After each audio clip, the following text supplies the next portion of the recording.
Bienvenue sur votre chaîne préférée Akhbar al-Bled. Avant de regarder cette vidéo très importante, je vous invite à vous abonner en activant la cloche pour être assuré de recevoir les notifications de chaque vidéo. Et pour encourager la chaîne, n'oubliez pas de cliquer sur j'aime sur cette vidéo. Nous allons parler de l'armement du Maroc qui fait peur à l'Espagne. Effectivement, le réarmement dans lequel s'est lancé le Maroc ces dernières années constituerait, selon certains experts espagnols, une menace militaire pour l'Espagne et le Détroit. Preuve à l'appui, les experts Guillem Colom, docteur en sécurité internationale, Guillermo Pilodo, doctorant en études stratégiques, et Mario Guillamo, diplômé en sciences politiques et en administration, ont alerté dans une étude sur le réarmement et le renforcement des capacités militaires du Maroc, qui est en concurrence avec l'Algérie et revendique Ceuta et Melilla, après que les États-Unis sous Trump ont reconnu la souveraineté du Maroc sur le Sahara occidental. Ces deux éléments pourraient menacer la paix dans la région du détroit de Gibraltar, estime-t-il. Le Maroc a annoncé un plan quinquennal de réarmement dans lequel il a prévu d'acquérir du matériel militaire pour 22 milliards de dollars, rappellent les experts. L'accroissement concurrentiel des armements d'un pays par rapport à un autre, en supposant qu'il soit en conflit, engendre une méfiance quant aux intentions offensives possibles et aboutit finalement à une situation de crise, prévient-il. Le Maroc a déjà acquis, avec le financement partiel de l'Arabie Saoudite, une vingtaine de chasseurs bombardiers américains F-16, Block 50-52 et d'autres matériels militaires, soulignent les experts, qui ajoutent que, récemment encore, de nombreux moyens militaires ont été acquis par le Maroc afin d'accroître sensiblement son potentiel militaire. Il s'agit entre autres d'une vingtaine de F-16 Block 70-72 modernes, de 200 chars de chasse M1A1 Abrams, dont 162 mises à jour avec les dernières améliorations disponibles, de 24 hélicoptères de chasse Apache, et les experts concluent que cette course aux armements risque de conduire à une instabilité dans la région et affectera aussi l'Espagne par rapport à Ceuta et Melilla. La ministre de la Défense espagnole, Margarita Robles, avait indiqué pour sa part qu'elle n'envisagerait pas de revoir sa stratégie à l'égard de Ceuta et Melilla malgré le réarmement du Maroc. Il s'agit d'une affaire interne du Maroc, pays qui mérite le plus grand respect, avait-elle déclaré à Europa Press. L'Espagne n'est pas seule, sa politique de défense fait corps avec celle de l'Union européenne et de l'OTAN, alors que le Maroc n'appartient ni à l'Union européenne ni à l'OTAN, avait ajouté la ministre. Ce que vient de dire Madame la ministre montre qu'elle ressent vraiment une inquiétude, bien qu'elle ait cherché à rassurer, et l'on se pose la question, qu'est-ce qui inquiète vraiment l'Espagne à ce niveau? En matière de défense, le Maroc est-il en passe de moderniser son armée de l'air? Le Maroc chercherait-il à actualiser les capacités offensives de ses forces aériennes? C'est ce que relate le média américain Defense News à travers sa plateforme web spécialisée en matière d'actualité et autres analyses de premier plan sur les programmes et stratégies de défense de nombreux pays sur l'ensemble du globe, y compris en Afrique et au Moyen-Orient. Il semblerait, selon certaines données, que le Maroc aurait identifié l'utilisation de drones au combat comme étant une dimension clé des efforts de modernisation militaire. En effet, le Royaume poursuivrait ses pourparlers avec des opérateurs de défense, l'objectif étant d'acquérir notamment des drones, mais aussi des armes de précision ou des technologies furtives.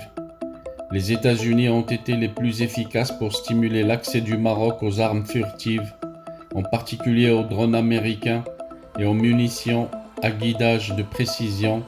ainsi qu'aux munitions à guidage laser, précise Samuel Ramani, expert en défense de l'Université d'Oxford.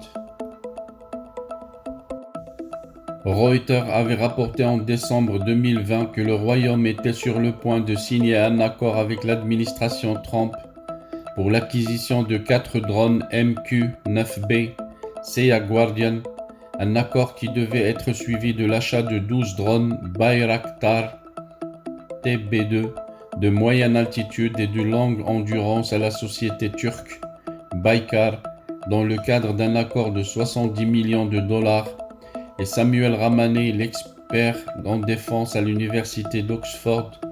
de rappeler que les États-Unis et la Turquie travaillent ensemble pour renforcer les capacités furtives du Maroc, alors que 12 drones Bayraktar arriveront bientôt au Maroc. Des informations qui s'ajoutent à celles relayées par la presse internationale ces 2 dernières semaines et faisant état notamment de tractations entre les forces armées royales avec Turkish Aerospace Industries et l'italien Agusta Westland pour l'acquisition de 22 hélicoptères d'attaque T-129 Attack pour une enveloppe budgétaire estimée à 1,3 milliard de dollars. Aram Nergizian, associé principal du groupe de réflexion Center for Strategic and International Study, déclare que les ventes militaires américaines à l'étranger fournissent une évaluation préliminaire open source de la trajectoire des efforts marocains pour à la fois moderniser ses forces et accroître l'interopérabilité avec les États-Unis, l'OTAN et les armées régionales qui exploitent des systèmes de fabrication américaine, et Aram Nergizian de poursuivre les achats marocains d'armes en 2020 complètent d'autres efforts visant à renforcer la modernisation et l'interopérabilité. Plus particulièrement en 2019, le Maroc a progressé avec l'acquisition de 36 hélicoptères d'attaque AH-64E Apache, 24 nouveaux, 12 en option, plus de 2400 missiles BGM pour augmenter la capacité de défense intégrée du Maroc, 25 chasseurs F-16 Bloc 72 avec des munitions air-sol supplémentaires,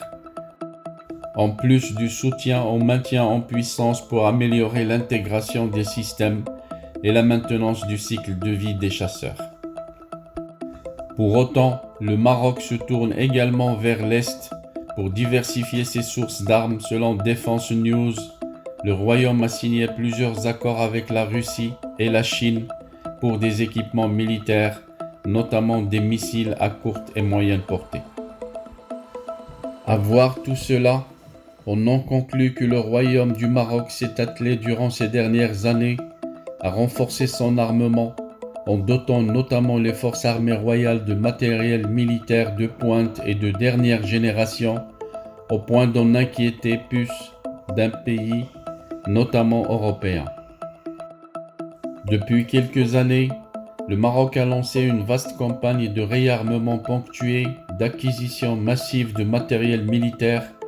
approche qui constituerait selon certains experts espagnols une menace militaire pour l'Espagne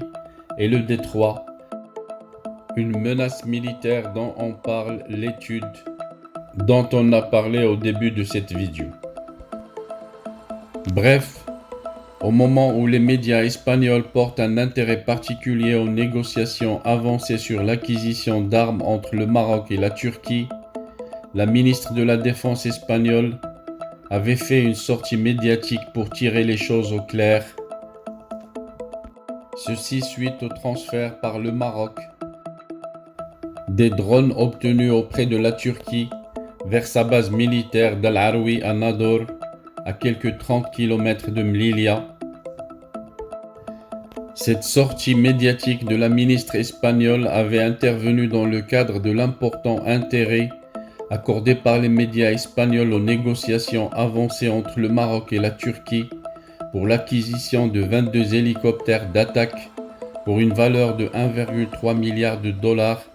ainsi que 12 drones turcs. Pour croire savoir, les médias espagnols surveillaient les frontières de Ceuta et Melilla. Il est à noter que selon des sources experts en sécurité,